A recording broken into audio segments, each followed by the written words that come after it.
I don't know what to say. All right, so right here we have the original Switch Pro controller. Get out of here. Get out of here. Okay, cool. So we have the original Pro controller for the original Switch and the Switch 2 Pro controller that just came out a couple days ago as of recording today.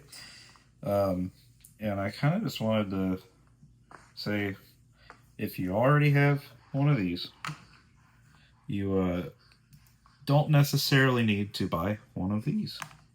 However, if you're like me and you want the new cool tech to go with your new cool console, gotta say, I'm really happy I picked this up.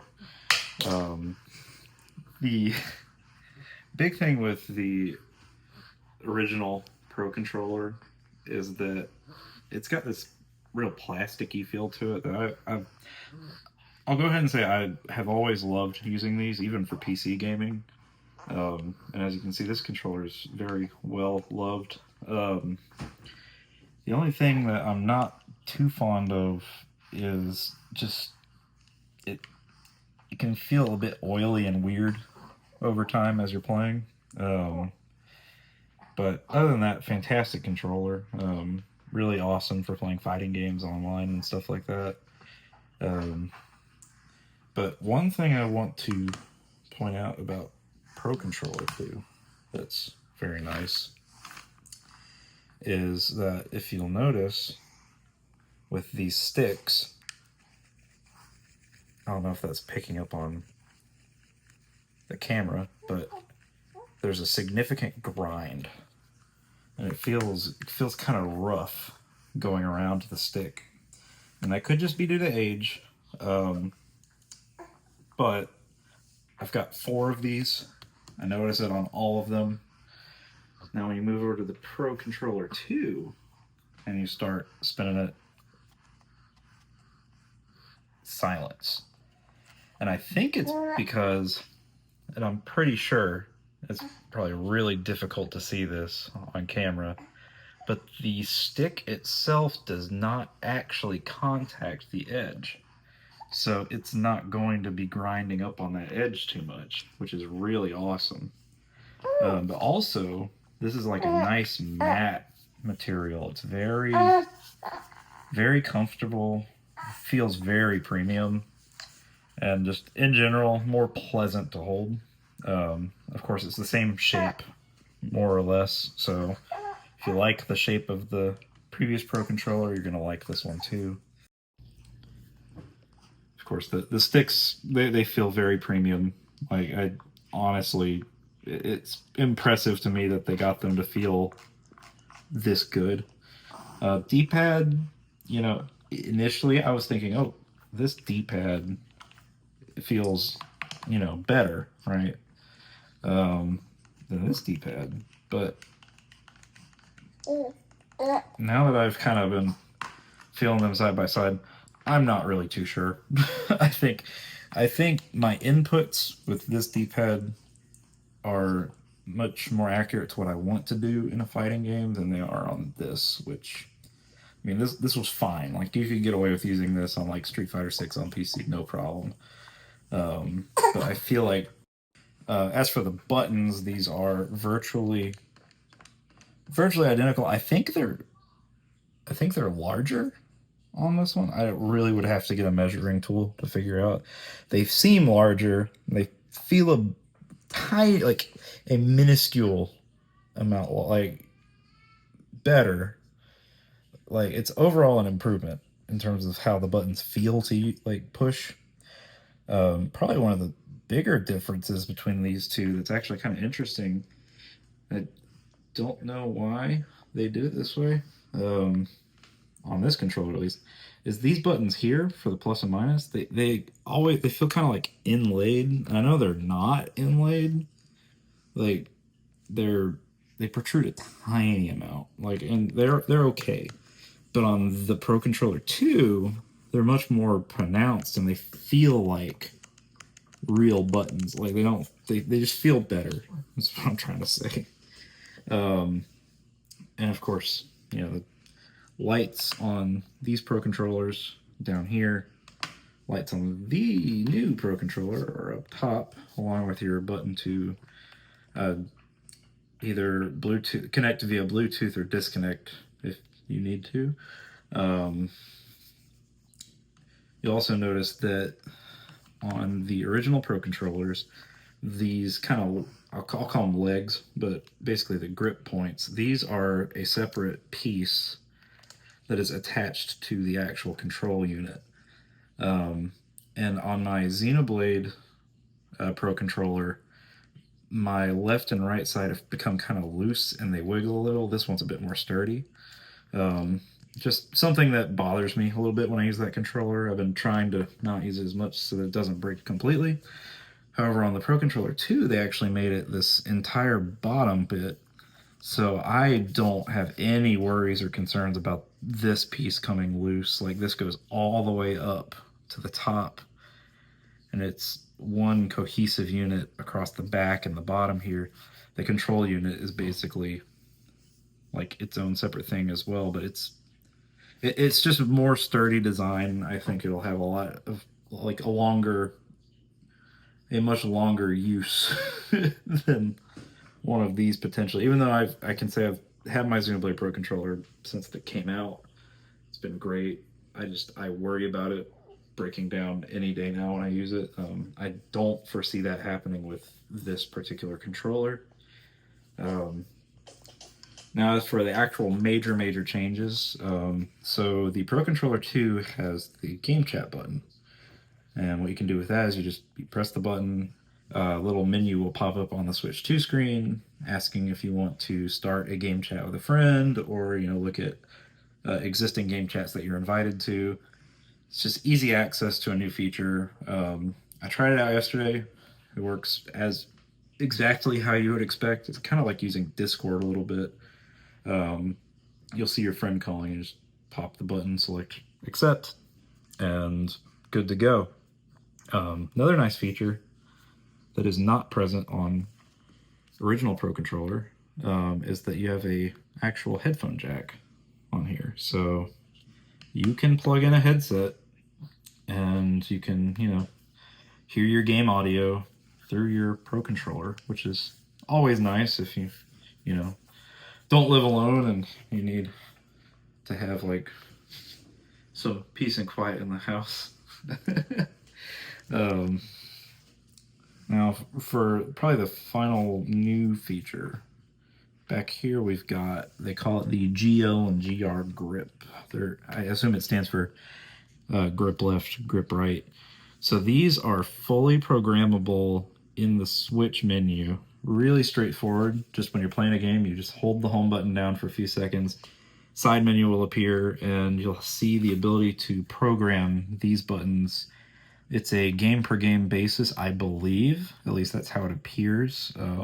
I wasn't really testing it too much, but I did mess with it for a tiny bit with Mario Kart.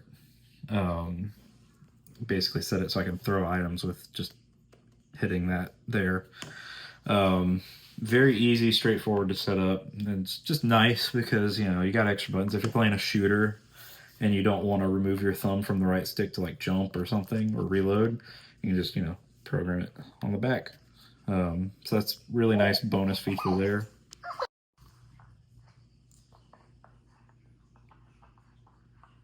Boom, through the magic of cutting the video and coming right back. I just wanted to demonstrate this because I had a friend who didn't know this, but you can do this with any Pro Controller. You just kind of hold the home button, boom, you're in, and you can just start using it. But yeah, I decided I kind of wanted to show off the I was talking about earlier with modifying. So as you can see, when you hold down the home button here, you get this little quick menu. And you'll see right there, I'm not in a game right now, so I can't make any edits. So it says, grip left, grip right, buttons. You need to launch software. So we're gonna do that right quick. I'm just gonna boot up Mario Kart.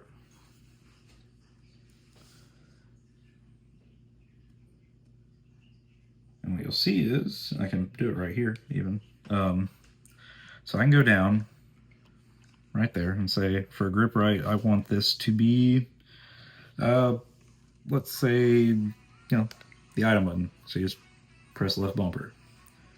So now, and what's cool is, since I made it my left bumper, I can actually press the grip and this trigger here to start the game.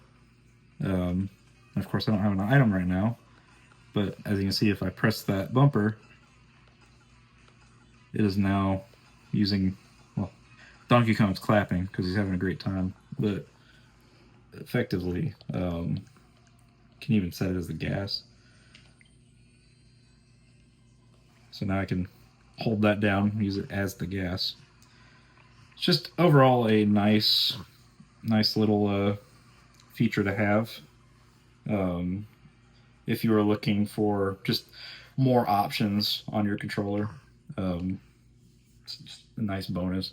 Personally, I'm probably not going to use it that much unless I really feel like it's necessary, like if it gives me an edge or something, which frankly, in a lot of games on Switch, you probably don't really need it. But nice to have.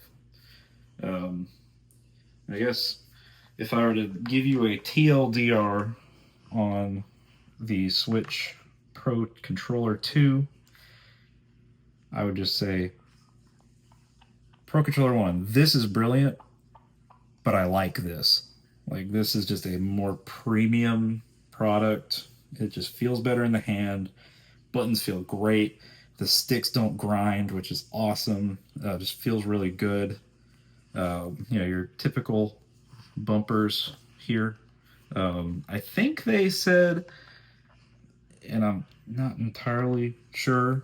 I know it's true for the actual system, where it doesn't matter where you push the bladder or the switch underneath will register your input anywhere as long as you're pushing on it. You can definitely see that on the actual unit itself. I can be clicking here or here and it'll register. I think they used that same upgrade in here, despite these bumpers being much more, they're larger, they're more rigid. Overall,